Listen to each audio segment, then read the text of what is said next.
Hello friends, welcome to Srushti's kitchen. ಇವತ್ತಿನ ರೆಸಿಪಿಯಲ್ಲಿ ನಾನು ನಿಮಗೆ ಲಂಚ್ ಬಾಕ್ಸ್ಗೆ ಈಸಿಯಾಗಿ ಟೇಸ್ಟಿಯಾಗಿ ರೆಡಿ ಆಗೋ ಅಂಥ ಸೋಯಾ ಪಲಾವ್ ಹೇಗೆ ಮಾಡೋದು ಅಂತ ನೋಡಿಸ್ತಾ ಇದ್ದೀನಿ. ಈ ಪಲಾವ್ ಅಂತೂ ತುಂಬ ಸಿಂಪಲ್ ಆಗಿರುತ್ತೆ, ಅಷ್ಟೇ ಟೇಸ್ಟಿಯಾಗೂ ಇರುತ್ತೆ.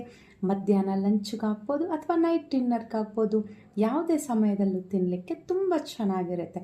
ಹಾಗಿದ್ರೆ ಇದರ ತಯಾರಿ ವಿಧಾನ ಏನು, ಬೇಕಾಗಿರೋ ಇಂಗ್ರೀಡಿಯೆಂಟ್ಸ್ ಏನು ಎಲ್ಲ ನೋಡೋಣ. ಅದಕ್ಕೂ ಮೊದಲು ಯಾರೆಲ್ಲ ಫಸ್ಟ್ ಟೈಮ್ ನನ್ನ ಚಾನಲ್ ನೋಡ್ತಾ ಇದ್ದೀರಾ, ಒಂದು ಲೈಕ್ ಮಾಡಿ, ಶೇರ್ ಮಾಡಿ, ಸಬ್ಸ್ಕ್ರೈಬ್ ಮಾಡಿ. ಫ್ರೆಂಡ್ಸ್, ಇಲ್ಲಿ ಈ ರೆಸಿಪಿನ ಮಾಡಲಿಕ್ಕೆ ನಾನು ನೋಡಿ 1 ಕಪ್ಪಷ್ಟು ಸೋಯಾನ ತೊಗೊಂಡು ಒಂದು ಮಿಕ್ಸಿಂಗ್ ಬೌಲ್ಗೆ ಸೇರಿಸ್ಕೊಂಡು ಈಗ ಚೆನ್ನಾಗಿ ಬಿಸಿಯಾಗಿರೋವಂಥ ಬಿಸಿ ನೀರನ್ನು ಇದಕ್ಕೆ ಸೇರಿಸ್ತಾ ಇದ್ದೀನಿ. ಇದನ್ನು ಒಂದು 10 ನಿಮಿಷಗಳ ಕಾಲ ನೆನೆಸಿ ಇಡಬೇಕಾಗುತ್ತೆ.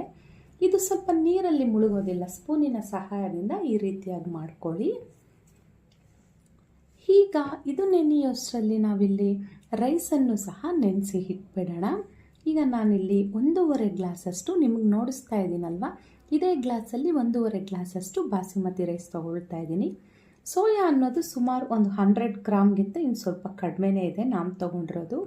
ಈಗ ಇದನ್ನು ಈ ರೀತಿಯಾಗಿ ಬೌಲ್ಗೆ ಸೇರಿಸ್ಕೊಂಡು ಚೆನ್ನಾಗಿ ಇದನ್ನು ವಾಶ್ ಮಾಡ್ಕೊಳ್ಳೋಣ. ಮೊದಲಿಗೆ 1.5 ಗ್ಲಾಸ್ ಫ್ರೆಂಡ್ಸ್, ಇದು 1/4 kg ಇಡಿಸೋ ಅಂಥ ಗ್ಲಾಸಲ್ಲಿ 1.5 ಗ್ಲಾಸ್ ಅಕ್ಕಿ ತೊಗೊಂಡಿದ್ದೀನಿ. ಇದನ್ನು ಚೆನ್ನಾಗಿ 2 ರಿಂದ 3 ಸರಿ ಚೆನ್ನಾಗಿ ವಾಶ್ ಮಾಡಿ ಇದನ್ನು ನಾವು ಪುನಃ ನೀರನ್ನು ಸೇರಿಸಿ ಇದನ್ನು ಸಹ ಒಂದು 20 ನಿಮಿಷಗಳ ಕಾಲ ನೆನೆಸಿಟ್ಬಿಡೋಣ. ಈಗ ಈ ರೆಸಿಪಿಗೆ ಒಂದು ಮಸಾಲ ಪೇಸ್ಟ್ ರೆಡಿ ಮಾಡ್ಕೊಳ್ಳಿಕ್ಕೆ ಇಲ್ಲಿ ಚಿಕ್ಕದೊಂದು ಜಾರ್ ತೊಗೊಂಡು ಒಂದು 4 ಹಸಿರು ಮೆಣಸಿನ್ಕಾಯಿ ಸೇರಿಸ್ಕೊಳ್ತಾ ಇದ್ದೀನಿ. ಹಾಗೆ 1 ಇಂಚಷ್ಟು ಹಸಿ ಶುಂಠಿ, 1 ಬೆಳ್ಳುಳ್ಳಿನ ಸಹ ಇದಕ್ಕೆ ಸೇರಿಸ್ತಿದ್ದೀನಿ. ಸ್ವಲ್ಪ ಪುದೀನ ಸೊಪ್ಪು ಹಾಗೆ ಸ್ವಲ್ಪ ಕೊತ್ತಂಬರಿ ಸೊಪ್ಪನ್ನು ಸಹ ಇದಕ್ಕೆ ಸೇರಿಸ್ಕೊಂಡು ಒಂದು 2 ಲವಂಗ, ಒಂದು ಸಣ್ಣ ತುಂಡು ಚಕ್ಕೆ ಈ ಮಿಕ್ಸಿ ಜಾರ್ಗೆ ಸೇರಿಸ್ಕೊಂಡು ಸ್ವಲ್ಪ ನೀರು ಜಾಸ್ತಿ ಹಾಕಬೇಡಿ, ಸ್ವಲ್ಪ ನೀರು ಹಾಕ್ಕೊಂಡು ಇದನ್ನು ನಾವು ಗ್ರೈಂಡ್ ಮಾಡ್ಕೊಳ್ಳೋಣ.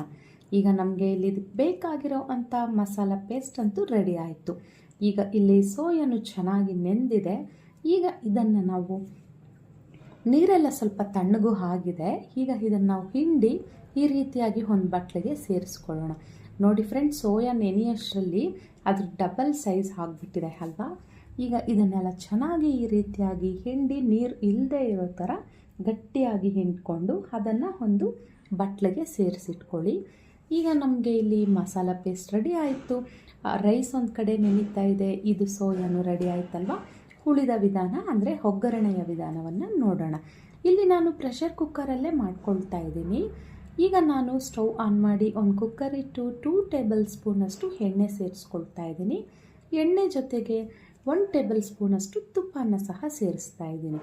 ಇದೆಲ್ಲ ಬಿಸಿ ಆದಮೇಲೆ ಹೋಲ್ ಗರಂ ಮಸಾಲ ಐಟಮ್ಸ್, ಚಕ್ಕೆ, ಲವಂಗ, ಪಲಾವ್ ಎಲೆ, ಅನಾನಸು, ಮರಾಠೆ ಮೊಗ್ಗು, ಶಾಜೀರಾ, 2 ಏಲಕ್ಕಿ ಇಷ್ಟನ್ನು ತೊಗೊಂಡಿದ್ದೀನಿ. ಇದನ್ನೆಲ್ಲ ಚೆನ್ನಾಗಿ ಬಿಸಿ ಆಗಿರೋವಂಥ ಎಣ್ಣೆಗೆ ಸೇರಿಸ್ಕೊಂಡು ಉದ್ದ ಸೀಳಿ ಇಟ್ಕೊಂಡಿರೋವಂಥ 2 ಈರುಳ್ಳಿನ ನಾನು ಸೇರಿಸ್ತಾ ಇದ್ದೀನಿ.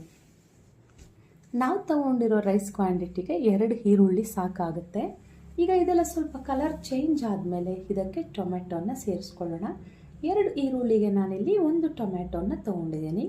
ಟೊಮೆಟೊ ಸ್ವಲ್ಪ ಸಾಫ್ಟ್ ಆಗೋವರೆಗೂ ಚೆನ್ನಾಗಿ ಇದನ್ನು ಫ್ರೈ ಮಾಡಿಕೊಂಡು ನಂತರ ಇದಕ್ಕೆ ನಾವು ರುಬ್ಬಿಟ್ಕೊಂಡಿರೋವಂಥ ಮಸಾಲ ಪೇಸ್ಟನ್ನು ಸೇರಿಸ್ಕೊಳ್ಳೋಣ. ಮಸಾಲ ಪೇಸ್ಟ್ ಹಾಕಿದ ನಂತರ ಅದರ ಹಸಿ ವಾಸನೆ ಹೋಗೋವರೆಗೂ ಚೆನ್ನಾಗಿ ಇದನ್ನು ಫ್ರೈ ಮಾಡ್ಕೊಳ್ಳೋಣ. ಈಗ ಇದಕ್ಕೆ ನಾವು ಸೋಯಾನ ಸೇರಿಸ್ಕೊಳ್ಳೋಣ. ನಂತರ ಇದೆಲ್ಲ ಹೊಂದ್ಕೊಳ್ಳೋ ಥರ ಒಮ್ಮೆ ನೀಟಾಗಿ ಇದನ್ನು ಮಿಕ್ಸ್ ಮಾಡ್ಕೊಂಡ್ಬಿಡೋಣ.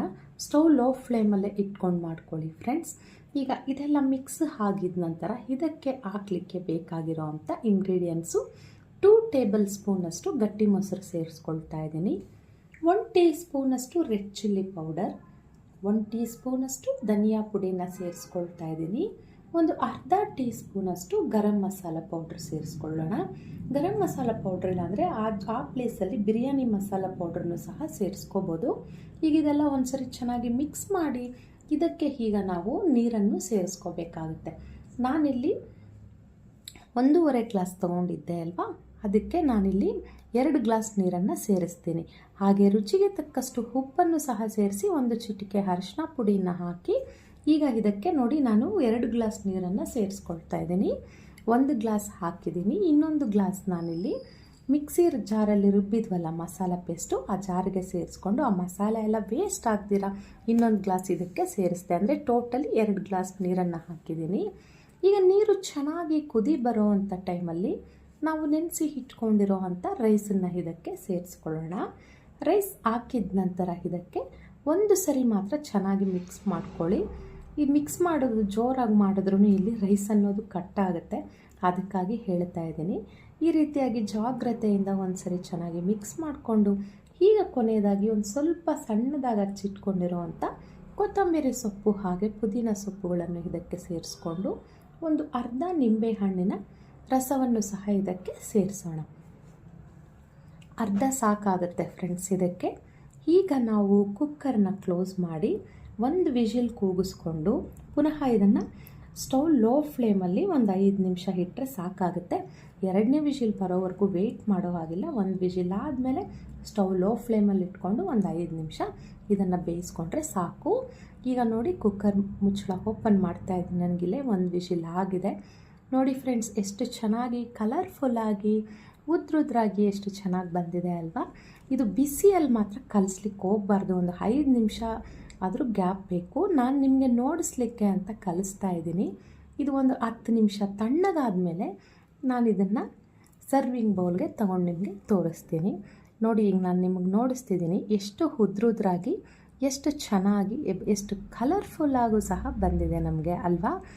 ಈಗ ಇದು ಸ್ವಲ್ಪ ತಣ್ಣಗಾಗಿದೆ. ಒಂದು 10 ಮಿನಿಟ್ಸ್ ಬಿಟ್ಟು ಇದನ್ನು ನಾನು ಸರ್ವಿಂಗ್ ಬೌಲ್ಗೆ ತಗೊಳ್ತಾ ಇದ್ದೀನಿ. ನೋಡಿ ಫ್ರೆಂಡ್ಸ್, ಇಷ್ಟೇ ಫ್ರೆಂಡ್, ಸಿಂಪಲ್ ಅಲ್ವಾ, ಎಷ್ಟು ಈಸಿಯಾಗೂ ಮಾಡ್ಕೋಬೋದು. ಲಂಚ್ ಬಾಕ್ಸ್ಗಳಿಗೆ ದೋಸೆ ಇಡ್ಲಿ ಅಂಥವೆಲ್ಲ ಕೆಲವರು ಇಷ್ಟಪಡೋದಿಲ್ಲ ಅಲ್ಲ, ಅಂಥವರೆಲ್ಲ ಇದನ್ನು ತಿನ್ಕೋಬೋದು. ಅವೆಲ್ಲ ತಿಂಡಿಗೆ ಚೆನ್ನಾಗಿರುತ್ತೆ. ಬಾಕ್ಸ್ಗೆ ರೈಸ್ ಐಟಮ್ ಬೇಕು ಅಂತ ಹೇಳೋರೆಲ್ಲ ಇರ್ತಾರಲ್ಲ, ಅಂಥವ್ರು ಈಸಿಯಾಗಿ ಇದನ್ನು ಮಾಡ್ಕೊಂಡು ಹೋಗ್ಬೋದು. ತುಂಬ ಈಸಿಯಾಗಿರುತ್ತೆ ಈ ರೆಸಿಪಿ, ಅಷ್ಟೇ ಟೇಸ್ಟಿಯಾಗೂ ಇರುತ್ತೆ. ನಾನು ಮಾಡಿದ್ದ ಈ ರೆಸಿಪಿ ನಿಮ್ಗೆ ಇಷ್ಟ ಆಗಿದ್ರೆ ನನ್ನ ಚಾನಲ್ಗೊಂದು ಲೈಕ್ ಮಾಡಿ, ಶೇರ್ ಮಾಡಿ, ಸಬ್ಸ್ಕ್ರೈಬ್ ಮಾಡಿ. ಶುಭ ದಿನ.